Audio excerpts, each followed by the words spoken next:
हूँ। तो आज फिर से हम यहाँ पर उत्तराखंड की क्लास को आगे बढ़ाने जा रहे हैं। कल की क्लास में मैंने आपको उत्तराखंड के बारे में एक पार्ट पहला दिखा दिया था। इस क्लास में हमारा फोकस जो आगामी आपकी जो परीक्षाएं हैं, इसमें जैसे कनिष्ठ सहायक की परीक्षा हो गई, सेजपाल की परीक्षा हो गई, और पुलिस भर्ती की परीक्षा हो गई, और फॉरेस्ट गार्ड की परीक्षा हो गई, या अन्य जो भी परीक्षाएं हैं उनसे संबंधित हमारी ये तैयारी कंटिन्यू जारी रहेगी आगे के लिए भी। और इसी क्रम में कल मैंने आपको उत्तराखंड का जो इतिहास पढ़ाया था, उसके अंतर्गत मैंने आपको बताया था कि भाई उत्तराखंड के इतिहास को हम कैसे समझते हैं, उत्तराखंड के इतिहास को समझने के कौन कौन सी चीजें महत्वपूर्ण हैं। उसमें से मैंने बताया था कि उत्तराखंड के इतिहास को समझने के लिए हम प्रागैतिहासिक काल के अंतर्गत देखते हैं कि एक तो जो साहित्यिक स्रोत है और एक है पुरातात्विक स्रोत। तो साहित्यिक स्रोत में हमने पढ़ा कि किस ऋग्वेद के अंतर्गत उत्तराखंड को क्या कहा गया, और ऐत्रेय ब्राह्मण में क्या कहा गया, महाभारत पर्व में क्या कहा गया, और बौद्ध ग्रंथों में उत्तराखंड को क्या कहा गया, या अन्य ग्रंथों में उत्तराखंड को कैसे संबोधित किया गया, ये हम कल की क्लास में देख चुके हैं। इसके अतिरिक्त हमने कल की क्लास में अल्मोड़ा से प्राप्त अवशेषों को भी, प्रागैतिहासिक कालीन जो अवशेष थे उनके बारे में भी अच्छे से अपनी तैयारी की थी। और इसी क्रम को हम आगे बढ़ा रहे हैं। जो इसमें छूटा हुआ पार्ट था आज की क्लास में, उसको मैं कंप्लीट कर रहा हूं, और उसी के साथ साथ हमारा जो ये टॉपिक है ये खत्म। प्रागैतिहासिक कालीन जो भी साक्ष्य हैं, जो प्रमाण है, उससे संबंधित ये टॉपिक हमारा खत्म हो जाएगा। तो इस टॉपिक को आगे बढ़ाते हैं। इस क्रम में हम देखते हैं, आज हम सीधे चमोली के चमोली से प्राप्त जो भी अवशेष हैं उन पर हम आज पहले फोकस करेंगे। तो चमोली के अंतर्गत मुख्य रूप से दो ही जगह फेमस हैं जहां से हमें इन अवशेषों की प्राप्त होती है, जिसमें से आप देख सकते हैं। पहला जो अवशेष है चमोली से प्राप्त अवशेषों में ग्वारखिया गुफा है। पहली बात यही आती है कि ये ग्वारखिया गुफा क्या है। तो ग्वारखिया गुफा जो है इसका नाम क्यों पड़ा, ये चमोली के अंतर्गत है। ग्वारखिया गुफा इसलिए इसका नाम पड़ा, यहाँ पर गोरखाओं द्वारा लूटा गया जो माल था उसको छुपाया। उस लूटे हुए माल को छुपाने के कारण इस गुफा का नाम पड़ा ग्वारखिया गुफा। ये चमोली में स्थित है। यहाँ से परीक्षा के लिए कौन कौन से फैक्ट महत्वपूर्ण है जो आप डायरेक्ट एग्जाम से कनेक्टेड है। तो इसमें पहला है, जैसे इसमें देखिए अलकनंदा, पहले तो बात ये आती है जो ग्वारखिया गुफा है वो अलकनंदा नदी के तट पर स्थित है। और इसमें से जो परीक्षा के फैक्ट बनता है तो पहला वही है, यहाँ पर पीली चट्टानों के गुलाबी रंग के चित्र प्राप्त हुए हैं। ग्वारखिया गुफा से पीली चट्टानों के गुलाबी रंग के चित्र प्राप्त हुए हैं। तो परीक्षा में पूछा जा सकता है कि गुलाबी रंग के चित्र कहाँ से प्राप्त हुए हैं, तो ये हमको आना चाहिए। इसके अतिरिक्त दूसरा है, मनुष्य को ग्वारखिया गुफा के चित्रों में मनुष्य को त्रिशूल के आकार में दिखाया गया है। मतलब त्रिशूल के शेप में मानव को ग्वारखिया गुफा के चित्रों में इस प्रकार से त्रिशूल के शेप में दिखाया गया है। इस प्रकार से मानव को दिखाया गया है। नेक्स्ट है, इसमें यहाँ से मानव के चित्र, भेड़, बकरी, बारहसिंगा, लोमड़ी के रंगीन चित्र यहाँ से ग्वारखिया गुफा से देखने को मिलते हैं। दूसरी बात यहाँ से ये भी प्रश्न बन सकता है कि कहाँ के अवशेषों में मानव को हांका देकर घेरना बताया गया है, या मनुष्य को पशुओं को हाँकते हुए दिखाया गया है। इस प्रकार के तो ये सभी ग्वारखिया गुफा के जो चित्र हैं यहाँ पर ये प्राचीन संस्कृति को दर्शाते हैं। इसके अतिरिक्त चित्रकला में ये उत्तराखंड की सर्वोच्च कृति है। उत्तराखंड के जो पुरातात्विक अवशेष हैं उनमें से जो ग्वारखिया गुफा की चित्रकारी है सबसे उत्कृष्ट चित्रकारी है उत्तराखंड के अंतर्गत। नेक्स्ट आता है इसमें मलारी गांव। मलारी गांव से बहुत सारे फैक्ट जुड़े हुए हैं। जो नीति घाटी का एक प्रसिद्ध गांव है मलारी गांव, नीति घाटी का। तो इसमें देखते हैं हम कि मलारी गांव से की खोज 1954 में शिव प्रसाद डबराल ने की थी। 1956 में शिव प्रसाद डबराल द्वारा यहाँ की खोज की गई थी।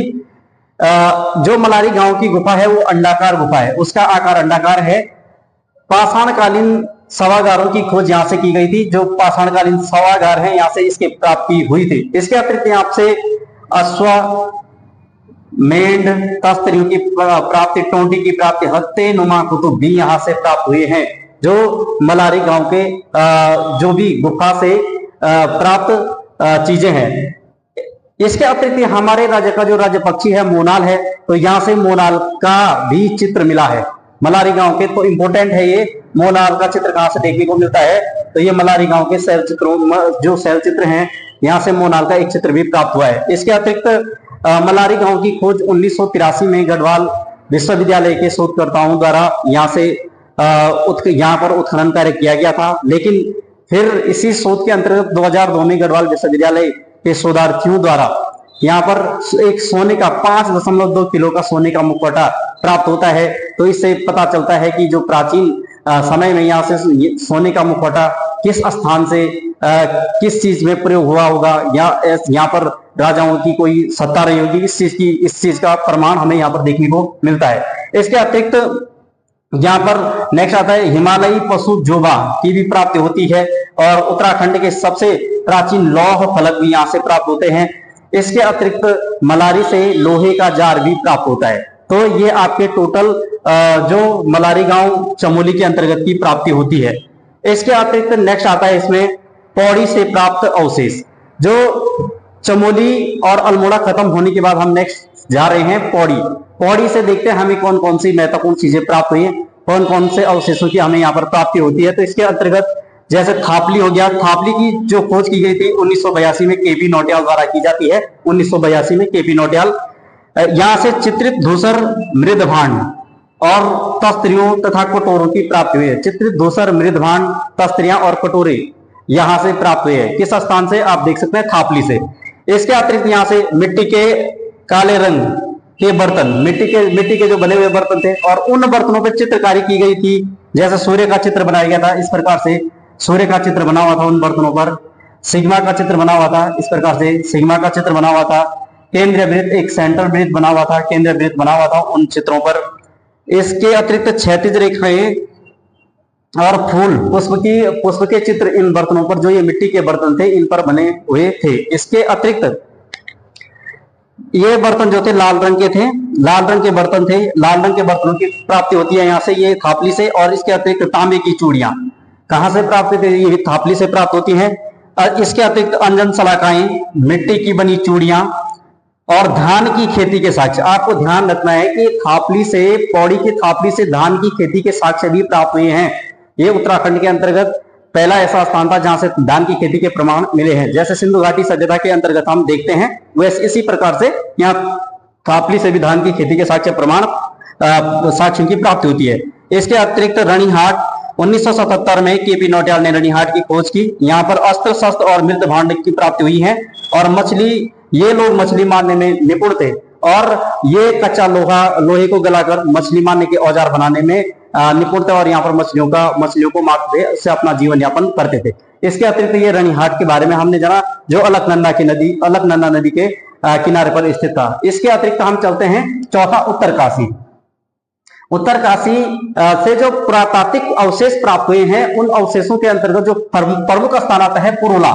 उत्तरकाशी का जो पुरोला क्षेत्र है, पुरोला को कमल नदी का वरदान भी कहा जाता है। और पुरोला अपने में एक विशेष क्षेत्र है उत्तरकाशी के अंतर्गत। तो यहाँ से प्राग ऐतिहासिक कालीन अवशेष भी प्राप्त हुए हैं। इस जो पुरोला है, यह यमुना नदी के सहायक नदी कमल नदी के तट पर स्थित है। और इसके अतिरिक्त यहाँ पर काले रंग के चित्र और शंख लिपि में लिखी हुई, उस पर लेख लिखा हुआ था, शंख लिपि का लेख लिखा हुआ था। इसके अतिरिक्त लाल काले रंग के बर्तनों की भी यहाँ पर प्राप्ति हुई है, जो लाल रंग के बर्तन थे और काले रंग के।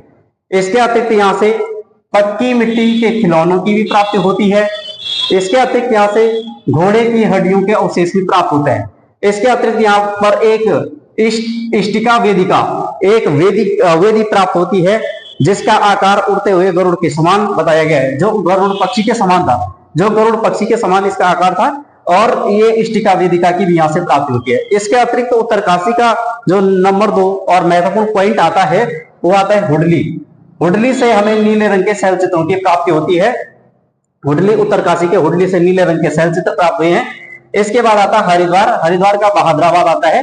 1951 में बहादराबाद में खोज की गई, और 1953 में यज्ञदत्त शर्मा द्वारा यहाँ पर उत्खनन किया गया। यहाँ से ताम्र उपकरण व मृद भांडों की प्राप्ति हुई है। इसके अतिरिक्त नेक्स्ट आता है इसमें पिथौरागढ़ के बनकोट क्षेत्र से 8 ताम्र मानवाकृतियों की प्राप्ति होती है।